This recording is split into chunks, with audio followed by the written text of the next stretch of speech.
আসসালামু আলাইকুম। Hello everyone. আশা করি সবাই ভালো আছেন। আলহামদুলিল্লাহ আমিও অনেক ভালো আছি।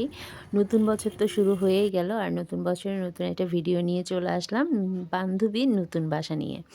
তো বান্ধবীর নতুন বাসায় শিফট করেছে। তো তার বাসাটা একটু ঘুরে, ঘুরে দেখছিলাম। তো ও বলছিল ওর এরিয়াতে এটা নাকি অনেক পুরনো একটা বাসা। তো আমার কাছে মনে হয় পুরনো বাসাগুলোর একটা সুবিধা হচ্ছে বাসাগুলো অনেক বড়সড় হয়। তো বড় বাসা দেখতে কার না ভালো লাগবে? আমারও অনেক ভালো লাগছিল। বাট ওর এখনও গোছগাছ তেমন একটা হয় নাই। মাত্র তো শিফট করেছে।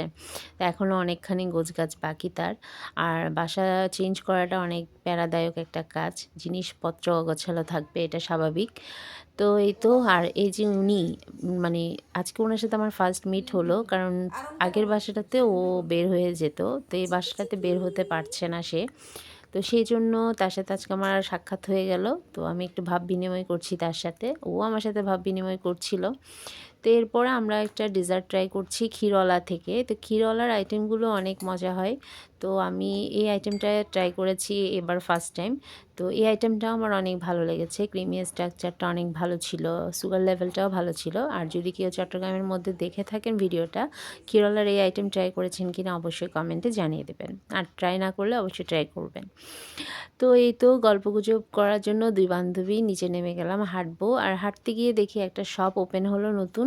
তো এইখানে সব মেয়েদের অ্যাক্সেসরিজ পাওয়া যাচ্ছে। মানে ইয়াররিংস থেকে শুরু করে হেয়ার ব্যান্ড, হেয়ার ক্লিপ অনেক কিউট, কিউট আইটেম। তো আমিও টুকটাক শপিং করলাম। করার পরে চলে আসলাম ফ্রাই অ্যান্ড ফ্রাইডে। তো অনেকদিন কালামারি খাওয়া হচ্ছে না। তো আমি তো কালামারি খাওয়ার জন্য ফ্রাই অ্যান্ড ফ্রাইডে আসি। আর এটা কোনো বড় রেস্টুরেন্ট না। এটা ছোটখাটো একটা ক্যাফে। কিন্তু আমরা এখানে এসে হতাশ হলাম যে আমাদের এই কালামারিটা ওরা আজকে করেনি। মানে এই আইটেমটা ওদের স্টক আউট। তো যাই হোক এরপরে আমরা একটা মিট বক্স ট্রাই করলাম। ভারী কোনো কিছু নিলাম না। কিন্তু মিট বক্সটা ভালো ছিল না। মানে ভালো লাগে নাই আমার কাছে।